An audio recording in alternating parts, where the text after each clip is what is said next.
नमस्कार, आदाब। आप देख रहे हैं खबर अड्डा और मैं हूं आपके साथ सुम्बुलीरम। दोस्तों, ऐसा लग रहा है कि मोदी जी के बुरे दिन चल रहे हैं क्योंकि उनके खास लोग ही उन्हें आईना दिखाने पर उतारू हो गए हैं।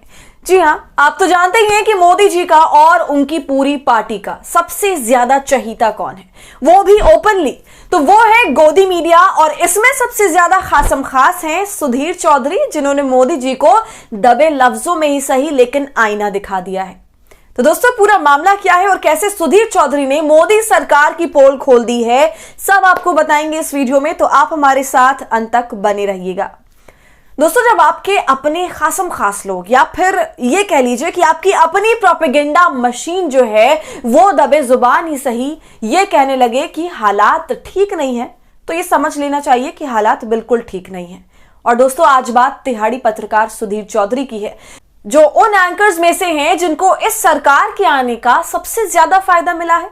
नहीं तो सुधीर चौधरी का एक लंबा वक्त तिहाड़ में कट चुका था और पता नहीं और कितना टाइम जेल में वो चक्की पीसने वाले थे, लेकिन ऐसा नहीं हुआ। वो बाहर आ गए और लगातार बड़े चैनल्स पर प्राइम टाइम शोज का हिस्सा बने हुए हैं, जबकि उनका शो कोई टीआरपी में झंडे भी नहीं गाड़ता है। और यही सुधीर चौधरी हैं दोस्तों, जो मोदी जी के लगभग हर प्रोग्राम्स में मौजूद होते हैं, चाहे जो भी प्रोग्राम हो, सुधीर वहां इनवाइटेड रहते हैं और वो मोदी से अपनी करीबी को बाकायदा फ्लॉन्ट करते हैं सोशल मीडिया पर और दिखाते हैं कि देखो मेरी मोदी जी से कितनी दोस्ती है, याराना है। लेकिन बात वही बुरे दिनों पर आकर टिक जाती है जहां दिन खराब हो तो अपने भी साथ नहीं देते। इस तरह सुधीर चौधरी ने शेयर मार्केट जो रसातल में जा रहा है उसका पूरा विश्लेषण कर डाला है। दोस्तों, भारत की अर्थव्यवस्था और शेयर मार्केट में निवेशकों का पैसा भारी मात्रा में डूबता जा रहा है और ये 30 साल का सबसे बड़ा रिकॉर्ड है जिसमें लोगों के अरबों खरबों पैसे डूबे हैं और जिसका ज्यादातर श्रेय मोदी जी और ट्रंप को जाता है। लेकिन मोदी जी तो मस्त अंबानी के बनाए जंगल में जानवरों के साथ सेल्फी खिंचवा रहे हैं, उन्हें गले लगा रहे हैं, एक से एक पोज देकर फोटो खिंचवा रहे हैं। बस वही बात है कि लगे आग बस्ती में, मैं तो अपनी मस्ती में। लेकिन इस मस्ती के पीछे मोदी जी शायद ये देखना भूल गए कि उनके मनपसंद एंकर ने उनकी पोल खोल डाली है। दोस्तों, सुधीर चौधरी ने अपने शो में जो बातें बताई हैं, इशारों इशारों में सही खेल करके ही सही इस सरकार को आईना दिखाया है कि गोदी मीडिया, जिस पर इस सरकार का पूरा नियंत्रण है, कब्जा है, नस दबा रखी है, वही गोदी मीडिया प्राइम टाइम में चीख चीख कर ये कहने को तैयार है कि हालात देश के ठीक नहीं है। सुधीर चौधरी ने अपने शो में शेयर मार्केट पर विश्लेषण किया। हालांकि इस विश्लेषण में भी एक बहुत बड़ी गड़बड़ है दोस्तों, जिससे कि वो जनता को बेवकूफ बना रहे हैं और साथ ही सारा ठीकरा यूट्यूबर्स पर फोड़ रहे हैं, तो वो हम आपको आगे बताएंगे। दोस्तों, हम सभी जानते हैं कि शेयर मार्केट का 30 साल का रिकॉर्ड टूटा है और 92 लाख करोड़ रुपए साफ हो गए हैं। और यही सच सुधीर चौधरी ने भी अपने शो में बताया कि निफ्टी करीब करीब 16% नीचे है और सेंसेक्स करीब करीब 15% नीचे है, जो कि एक बहुत बड़ा आंकड़ा है। इसके साथ में अपने शो में उन्होंने ये भी बताया दोस्तों कि 61 लाख एसआईपी अकाउंट बंद हुए हैं। समझ रहे हैं आप ये कितना बड़ा आंकड़ा है और सीधा मिडिल क्लास लोगों के लिए तगड़ा झटका, क्योंकि ऐसे लोग जिनका पीएफ नहीं कटता, हमारे जैसे लोग, तो वो लोग थोड़ा बहुत एसआईपी में हर महीने थोड़ा थोड़ा पैसा डाल देते हैं कि रिटायरमेंट के टाइम में एक मुफ्त राशि मिल जाए। तो मतलब अब वही लोगों ने जो पैसा अपने बुढ़ापे के लिए रखा हुआ था उसे अब निकालना शुरू कर दिया है, क्योंकि अब उन्हें भरोसा नहीं है कि आने वाले वक्त में शेयर मार्केट उन्हें रिटर्न देगा या फिर नहीं। इसलिए लोग अपने पैसे को निकाल कर घर के खर्चे चला रहे हैं।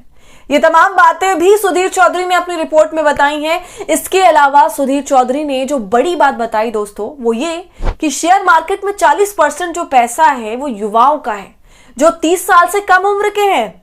तो ये भी हैरान करने वाली बात है, यहां पर जो पैसा डूबा है वो सबसे ज्यादा युवाओं का डूबा। और सुधीर चौधरी ने एक और जरूरी बात बताई कि इन लोगों की एनुअल इनकम 5 लाख से कम है, यानी महीने के 50,000 से भी कम। तो ये लोग वो हैं जो ट्रेडिंग को एक साइड इनकम की तरह रखते हैं, थोड़ा थोड़ा पैसा लगाते रहते हैं और इन्होंने इससे कमाई भी करी है। लेकिन अब ऐसे लोगों को टोटल 1.81 लाख करोड़ रुपए का नुकसान हुआ है। तो दोस्तों, ऐसे बड़े बड़े आंकड़े सुधीर चौधरी बता रहे हैं, लेकिन ये सब बताने के साथ साथ वो जनता को बेवकूफ भी बना रहे हैं, ये कहकर कि ये सब शेयर मार्केट में अपना पैसा डाल रहे हैं यूट्यूब की वीडियो देख के। तो गलत गलत वीडियो को देखकर गलत गलत जगह पैसे डाल रहे हैं और अपना पैसा डुबा रहे हैं। तो सुधीर चौधरी ये कह रहे हैं कि 30 साल में जो इतनी बड़ी गिरावट हुई है इसका जिम्मेदार यूट्यूब है। तो दोस्तों ठीक है, 40% युवाओं के लिए सुधीर चौधरी ने ये कह दिया कि यूट्यूब देखकर पैसा निवेश करते हैं, जिसका नुकसान इन्होंने भोगा। लेकिन उन 60% लोगों का क्या, जिनका काम ही निवेश करना है, उनके पैसे कैसे डूबे? क्या वे भी नौसिखिए थे? वो निवेशक जो सालों साल से पैसा अपना शेयर मार्केट में डालते आ रहे हैं और जिसके अंदर बड़े बड़े निवेशक भी मौजूद हैं, अंबानी अडानी जैसे भी लोग मौजूद हैं, क्या वो भी यूट्यूब चैनल देखकर पैसा डाल रहे हैं? दोस्तों इनकी तो पूरी की पूरी टीम होती है जो ये तय करती है कि पैसा कहां डालना है। लेकिन सुधीर चौधरी अलग ही नशे में है। तो शेयर मार्केट वाले मुद्दे में भी सुधीर चौधरी ने बिल्कुल दोयम दर्जे का विश्लेषण किया और यहां पर भी वो मोदी को बचा ही रहे थे। अपने पूरे विश्लेषण में सुधीर चौधरी ने अपने मुंह से सरकार को जिम्मेदार नहीं ठहराया और ना ही ये कहा कि सरकार की नीतियां ही ऐसी थी कि आज लोगों को इतना बड़ा नुकसान झेलना पड़ा और इस सब के लिए प्रधानमंत्री की और उनकी पार्टी की और उनके सरकार की जवाबदेही बनती है। पिछले 6 महीने से लगातार मार्केट डूबता गया और ट्रंप ने इसमें टैरिफ बढ़ाने की धमकियों को देकर आग में घी डालने का काम किया और इस सब का असर यह हुआ कि मैक्सिमम निवेशक अब चीन की तरफ जा रहे हैं और वहां के शेयर बाजार में अपना पैसा लगा रहे हैं। लेकिन क्या यह सब कुछ मोदी सरकार भाप नहीं पाई थी? तो इस सब में सुधीर चौधरी अपने मुंह से तो सारी पोल नहीं खोलते, लेकिन चैनल की स्क्रीन पर जो नीचे टिकर चलता है उसमें उन्होंने सारी सच्चाई लिख डाली। ग्राफिक्स की मदद से वो सच्चाई को बोल डालते हैं। देखिए लिखा है, शेयर मार्केट में गिरावट की वजह अमेरिका के राष्ट्रपति डोनाल्ड ट्रंप की नीतियां, जो वाकई में जिम्मेदार है। लेकिन इस बात को सुधीर चौधरी कहां बता पाएंगे? बता देंगे तो मोदी जी के साथ उठना बैठना बंद हो जाएगा ना। फिर सोशल मीडिया पर फोटो का भौकाल कैसे सेट होगा? ये सब कुछ भी सोचकर चलते हैं बेचारे। इसके बाद वो ये लाइन चलाते हैं कि चीन के बाजार में तेजी। तो जैसा कि मैंने आपको बताया दोस्तों कि वाकई चीन के बाजार में बहुत तेजी आ गई है। सब के सब निवेशक चीन की तरफ अपना रुख कर रहे हैं। लेकिन इस जरूरी बात को भी सुधीर चौधरी ने अपने मुंह से नहीं बताया। तो यही है इन गोदी मीडिया वालों की असलियत। विश्लेषण भी करते हैं तो अपने स्वार्थ के हिसाब से, ना कि तथ्यों के। तो दोस्तों आपका सुधीर चौधरी के इस रूप पर क्या कहना है? हमें अपनी राय कमेंट कर जरूर बताइए। वीडियो पसंद आई हो तो इसे लाइक और शेयर करें। खबर अड्डा को यूट्यूब पर सब्सक्राइब कर लें।